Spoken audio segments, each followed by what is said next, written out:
নমস্কার বন্ধুরা, সবাইকে শর্মিষ্ঠা রেসিপিতে স্বাগত। আজ আপনাদের সাথে শেয়ার করব স্পেশাল বাটা মশলা দিয়ে ইলিশ মাছের পাতলা ঝোল, যা খেতে হবে খুবই সুস্বাদু। চলুন তবে রেসিপিটিতে যাওয়া যাক। আর এটা করতে কিন্তু খুবই কম সময় লাগবে। প্রথমে ইলিশ মাছগুলোকে ভালো করে ধুয়ে পরিষ্কার করে নিতে হবে, জল ঝরিয়ে নিতে হবে। তারপর দিয়ে দিয়েছি 1/4 চামচ নুন আর 1/4 চামচ হলুদ দিয়ে মাখিয়ে মিনিট 15 রেখে দিতে হবে। তাতে মাছের টেস্টটা আরও বেড়ে যাবে। আপনাদের হাতে যদি সময় না থাকে সেক্ষেত্রে মাখিয়ে নাও রাখতে পারেন, তবে মাখিয়ে রাখলে এটা মাছ খেতে ভালো লাগে। এবার কড়াইতে বেশ খানিকটা সর্ষের তেল দিয়ে দিতে হবে।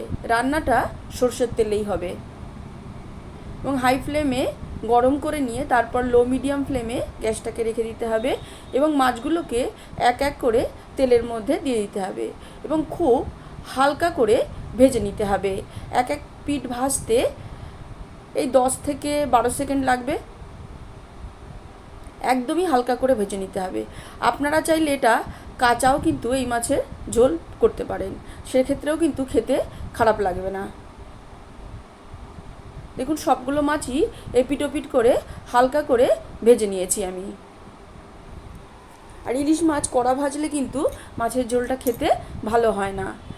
এবার যেহেতু এই ঝোলে আমি আলু আর কলা দিয়ে করব, সেই জন্য আলুগুলোকে লম্বা লম্বা করে কেটে নিয়েছি একটু মোটা করে এবং মাছ ভাজার পরে যে তেল ছিল তাতে একটু নুন দিয়ে হালকা করে সাঁতলে নেব।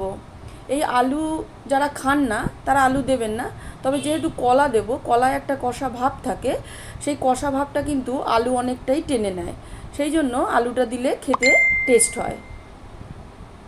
এরপর দিয়ে দেবো ওই তেলেই, আলু ভাজা হয়ে গেলে দিয়ে দেবো কাঁচকলা। কাঁচকলাগুলোকে একটু নুন দিয়ে হালকা করে সাঁতলে নেব, একদম লো মিডিয়াম ফ্লেমেই।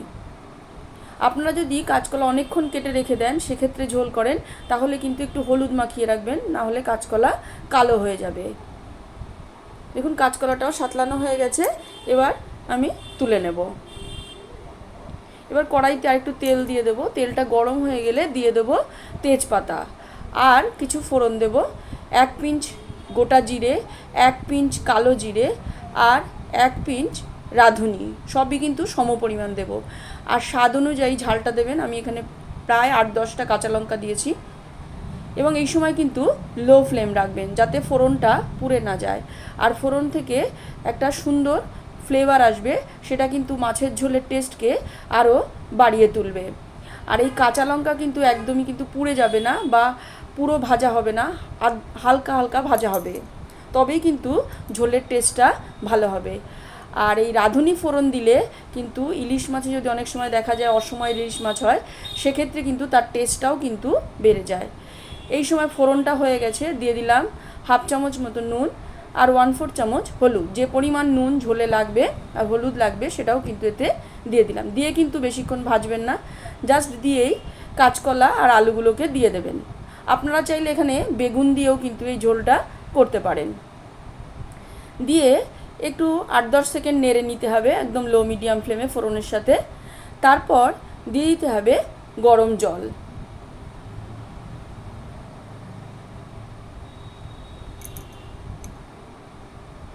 দিয়ে ফুটতে দিতে হবে মিডিয়াম টু হাই ফ্লেমে।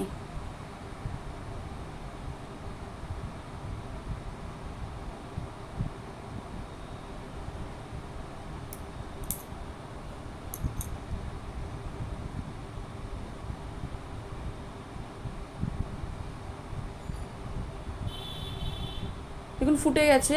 এবার লো মিডিয়াম ফ্লেমে রেখে মাছগুলোকে সমস্ত দিয়ে দিতে হবে এবং দিয়ে মাছগুলো দিয়ে মিনিট 5-6 লো মিডিয়াম ফ্লেমে কিন্তু ফুটতে দিতে হবে।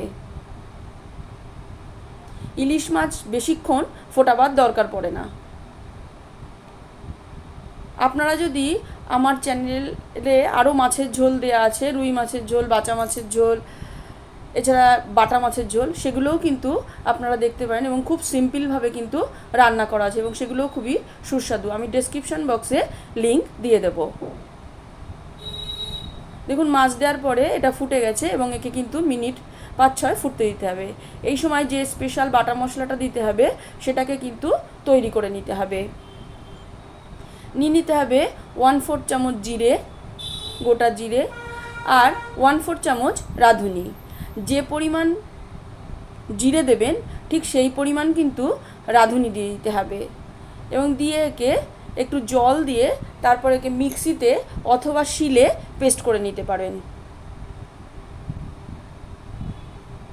দেখুন এরকম মিহি করে পেস্ট করে নিতে হবে। এইবার একটু ঝোল তুলে নিয়ে তারপর এই মশলাটাকে কিন্তু একটু গুলে নিতে হবে, তাহলে ঝোলের সাথে মেশাতে সুবিধা হবে। দেখুন মিনিট 5-6 হয়ে গেছে। এবার কলাটাও সিদ্ধ হয়ে গেছে এবং আলুটাও কিন্তু সিদ্ধ হয়ে গেছে।